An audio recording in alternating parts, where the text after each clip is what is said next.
Alrighty boys, welcome back once again to another video. How you guys doing? Guys, today we're going to be talking about the Homebase status report roadmap for Fortnite Save the World. For those of you guys that don't know, if you go to fortnite.com/news, the Epic developers ended up putting out a Homebase status report that actually covers from today all the way until like mid-January in terms of updates. For those of you guys that don't know, the Epic devs are now on Christmas break, so they're unable to put out any sort of new content in terms of like any extra weapons or any extra heroes that aren't already in the game files. And some of this stuff is stuff that we've already covered, but now we actually have definitive information on when it's releasing and how to get it and all that kind of stuff.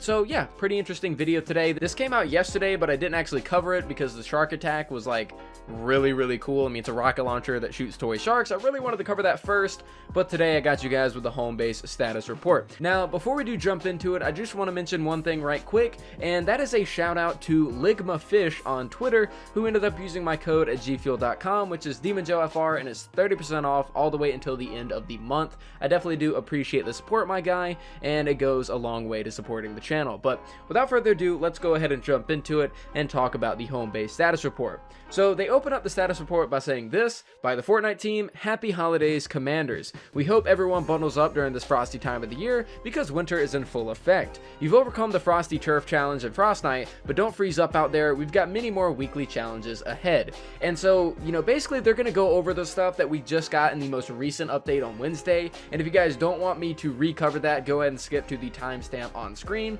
But basically what we have is we have for the 11.31 content update, which is what we got right now, we have Tank the Constructor joins the fight, and he's like a action figure kind of themed hero, and he comes with the commander perk of Bouncy Shield, and up to 8 attacks blocked will allow Going Constructor to create a sonic wave, and it deals 128 damage to enemies within a 0.5 tile radius. Next up, we have the Santa's Little Helper that actually came back to the weekly store. For those of you guys that don't know, this is quite literally like the best rocket launcher in the entirety of the game. Santa's Little Helper, it says special delivery, signed, sealed, and launched clip, and it launches explosive presents that damage and knock back groups of enemies, and it's available in the weekly store from the 25th all the way to January the 1st at 7 p.m. Eastern. Now, obviously, you guys know about this one. The Season's Haunting quest line has come, and it's brought the Shark Attack launcher. It says, spread some eerie holiday spirit with the Season's Haunting quest line and unlock the new Shark Attack launcher. Holiday fun, and it uses explosive ammo to lob bouncy toy shark grenades that damage groups of enemies whenever they explode. Next up, we have the Merry Melee Frostnight Challenge, which I actually ended up doing with a group of people on twitch.tv yesterday. We did the power level 100 version and ran all the way through it. It's actually really fun, but not really that much of a challenge because you can just use the mythic ones. It's beginning to look a lot like Melee and Frostnight. Ranged weapons are frozen solid in the Merry Melee Challenge. Overcome this new weekly challenge to unlock the Pop Shot Shotgun. And for those of you guys that are curious, it's been a very long time since I've done a review on the Pop Shot, and I may end up re-reviewing it in the future. If you guys would like to see that, definitely make sure to let me know. It could be tomorrow's video because I don't really want to review Tank because he's a horrible hero, so I might re-review the Pop Shot instead. But if you guys want me to cover Tank, you also can, you know, let me know. It says Pop, a rapid-firing semi-auto holiday toy shotgun. Now, moving on over to the actual next content update, this would be 11.31 content update number 2. We have the Monk's Ninja. It says, not your standard sock-based toy. The commander perk for this hero is that Kunai Storm will throw 15 banana peels that will last for 8 seconds and knock down and stun enemies for 2.3 seconds, dealing 12 base damage. Now, from the sound of it, the damage that this thing is going to do sounds pretty bad, but the utility of this hero in terms of the CCing or the crowd control sounds pretty impressive. The fact that you'll be able to stun and knock enemies down for 2.3 seconds and they're going to stay there for 8 seconds on the floor sounds pretty impressive, and this guy might be really good for locking off areas near trap tunnels or towards the beginning of them or something like that. Next up, we have the Koco 45, which is the Whisper 45, but it shoots marshmallows. The hottest of silence pistols is returning, and these projectiles are off the wall. Available from the weekly store starting January 1st to the 8th at 7 p.m. Eastern time. If you guys are curious on my opinions, I don't really like this weapon. I don't really like projectile weapons in general, but it's basically a Whisper 45 that's a little bit weaker, but has the potential of gaining more damage by the, you know, marshmallows bouncing off the walls. Next up, we have the New Wave Holiday Frostnight Challenge. It says the horde is getting restless and the waves keep coming. Eliminate them all to advance, but be warned, there's nowhere nowhere to hide. That's a horrible pun. Complete this challenge and we may be able to impress the Ice King so much he'll want to join Homebase himself, which doesn't make much sense because Ice King joined Homebase like a year ago.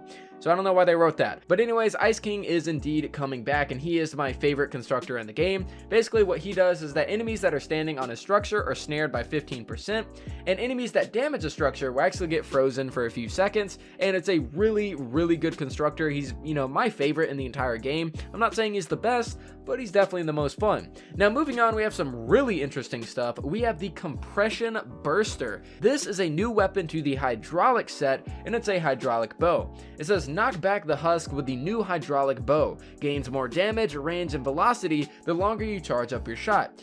This will be available from January the 8th to January the 15th. Now, if you guys are curious, this actually isn't how the boom bow works. A lot of people thought that the boom bow worked in the sense that the more you charged it, the more damage you got. But that wasn't true. You didn't have to charge it at all to get damage with the boom bow. This weapon is the exact opposite. The longer you end up charging it, the more damage you'll get, which kind of makes me question whether or not the drawback speed is going to end up being longer than what you're usually used to. We'll just have to wait and see whenever this thing drops on the 8th.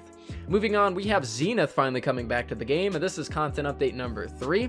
Sub-Zero Zenith, the commander perk, obviously he allows you to freeze enemies and apply water affliction whenever you get a critical hit with a sniper rifle, and yeah, he's one of the, literally the best Outlander in the game, so don't miss this guy if you don't already have him. Next up, we have a very interesting weapon. We have the Superheated Frostnite Challenge weapon. It says, the burner's heating up. Keep yourself and your structures at a safe distance. Complete this toasty Frostnite challenge to unlock the Vindertech Seeker. And it says it fires a single arrow that drops over time. Damage, range, and velocity increases with charge time, and keeping the bow drawn past max charge will spawn additional homing arrows. So this thing sounds, I'm not going to sugarcoat it, sounds pretty freaking badass. Basically, it's like a multi-shot bow that has homing arrows. It seems really cool. It is going to be, of course, part of the Vindertech set. Really, really curious to see how this thing is going to work, but I'm really glad that they're giving us some more bow options for people that did end up missing out on the boom bow and now have to wait to the birthday event. So at the very least, we got some really cool ones that are actually coming to the game. And lastly, Save the World is 50% off, and it'll stay this way all the way until January the 17th. Founders Pack upgrades are also back, upgraded the Super Deluxe and Limited Editions via the in-game store yet again. The Ultimate Edition is not back, as honestly, I feel as though they're curious as to what they're going to do with the Nocturno situation.